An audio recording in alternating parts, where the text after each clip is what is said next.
नमस्कार, मैं हूं अंकुर और आप देख रहे हैं सत्यहिंदी.com। जैसा कि आपको पता है कि सत्य हिंदी का ऐप भी आ चुका है, तो उसको डाउनलोड करने के लिए आप इस वीडियो के डिस्क्रिप्शन में जाइए। वहां पे आपको एक लिंक मिलेगा, जहां पर आप अगर क्लिक करेंगे तो आप वो ऐप डाउनलोड कर सकते हैं। अब एक नजर डाल लेते हैं अब तक की खबरों पर। प्रधानमंत्री मोदी ने वीडियो कॉन्फ्रेंसिंग के जरिए पीएम किसान सम्मान निधि योजना की अगली किस्त जारी की है। प्रधानमंत्री ने 9 करोड़ से अधिक किसान लाभार्थियों के खातों में 18,000 करोड़ से अधिक की राशि ट्रांसफर की। इस दौरान पीएम मोदी ने किसान योजना का लाभ उठाने वाले अलग अलग राज्यों के किसानों से बात भी की।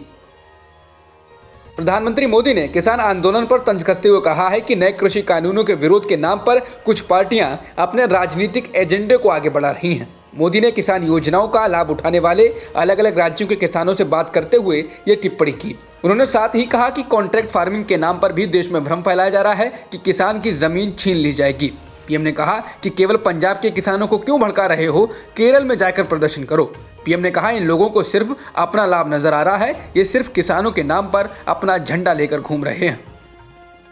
रक्षा मंत्री राजनाथ सिंह ने दिल्ली के द्वारका में आयोजित कार्यक्रम में आंदोलनकारी किसानों से कहा कि नए कृषि कानूनों को 1 साल के लिए लागू होने दें। अगर ये किसानों के लिए फायदेमंद नहीं होते हैं तो हम इनमें संशोधन के लिए तैयार हैं।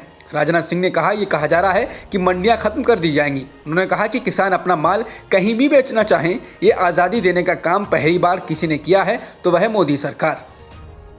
अमेरिका के 7 वरिष्ठ सांसदों ने विदेश मंत्री माइक पोम्पियो को एक चिट्ठी लिखकर उनसे भारत में किसानों के आंदोलन के मुद्दे पर भारतीय विदेश मंत्री एस जयशंकर से बात करने का आग्रह किया है। समाचार एजेंसी पीटीआई के अनुसार इनमें भारतीय मूल की अमेरिकी सांसद प्रमिला जयपाल भी शामिल हैं।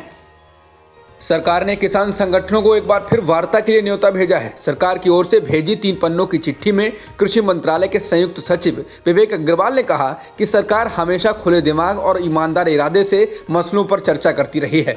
विवेक अग्रवाल ने किसानों से आगे की बातचीत के लिए उनकी सुविधा से एक तारीख और वक्त चुनने की गुजारिश की। साथ ही उन्होंने उन मसलों की जानकारी मांगी जिन पर चर्चा की जानी है।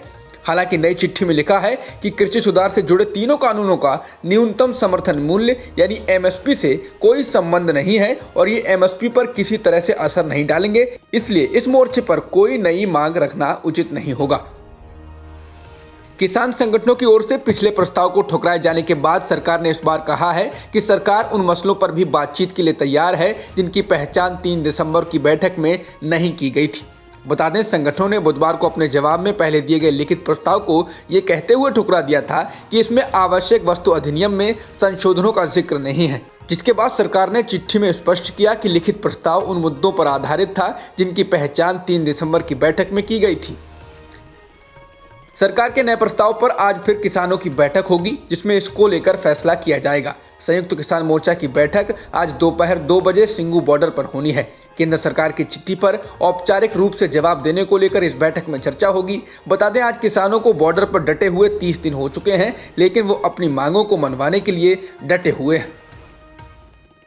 भारतीय सेना में मेजर रैंक के एक अधिकारी को जम्मू कश्मीर में 3 युवकों की हत्या का दोषी पाया गया है। भारतीय सुरक्षा बलों ने 18 जुलाई को दावा किया था कि दक्षिणी कश्मीर में शोपियां जिले के अमशीपुरा गांव में हुए मुठभेड़ में 3 आतंकवादी मारे गए थे, लेकिन बाद में ऐसी रिपोर्ट्स आई कि मारे गए लोग असल में जम्मू के राजौरी जिले से ताल्लुक रखने वाले मजदूर थे और काम की तलाश में कश्मीर गए थे।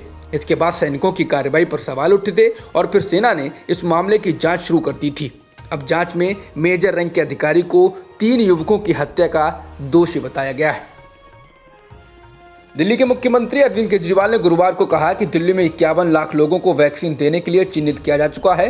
केजरीवाल ने कहा कि केंद्र सरकार की प्राथमिकता के अनुसार इन लोगों को चिन्हित किया गया है। दिल्ली के मुख्यमंत्री ने यह भी कहा कि वैक्सीन की मंजूरी मिलनी बाकी है, लेकिन इसके स्टोरेज और संभावित साइड इफेक्ट के इलाज को लेकर भी तैयारी की जा चुकी है।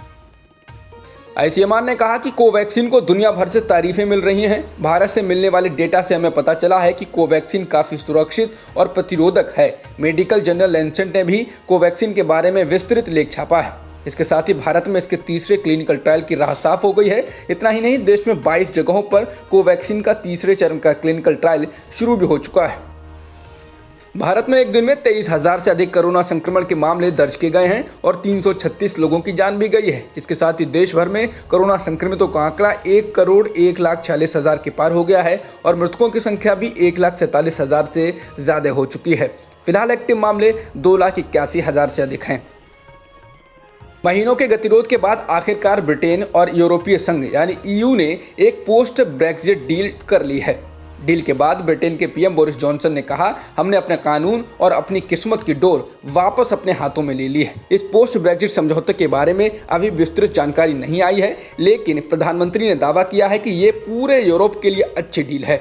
इसी के साथ अब ब्रिटेन गुरुवार यानी 31 दिसंबर को यूरोपीय संघ के व्यापार नियमों के दायरे से बाहर हो जाएगा। इससे ठीक एक साल पहले यानी 31 दिसंबर 2019 को ब्रिटेन 27 सदस्य देशों वाले यूरोपीय संघ से आधिकारिक तौर पर अलग हुआ था।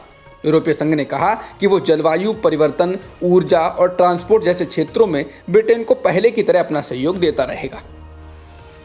ब्रिटेन की तरफ से डील के प्रमुख मध्यस्थ लॉर्ड फ्रास्ट ने कहा कि इस व्यापार समझौते की पूरी जानकारी जल्द ही प्रकाशित की जाएगी।